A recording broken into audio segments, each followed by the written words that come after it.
రెండవ ప్రపంచ యుద్ధం సమయంలో జరిగిన యుద్ధాలు మరియు సంఘటనలు పార్ట్ 3 1941లో జర్మనీ తూర్పు భాగంలో యుఎస్ఎస్ఆర్ పై దాడి చేసింది. జర్మన్ దళాలు నార్త్ ఆఫ్రికాలోని బ్రిటిష్ ఆక్రమిత ప్రావిన్సులను ఆక్రమించాయి. లెనిన్గ్రాడ్లో సోవియట్ దళాలపై జర్మన్ దళాలు దాడి చేశాయి. మిత్రదేశాలకు సైనిక పరికరాలు, ఆహారం మరియు ఇతర సామాగ్రిని అందించడానికి లెండ్లీజు ఒప్పందంపై అమెరికా అధ్యక్షుడు సంతకం చేశారు.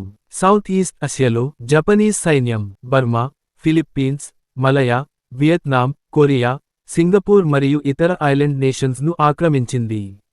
జపాన్ పెర్ల్ హార్బర్లోని అమెరికన్ నేవల్ బేస్ పై దాడి చేసింది. అమెరికా మరియు గ్రేట్ బ్రిటన్ జపాన్ పై యుద్ధం ప్రకటించాయి.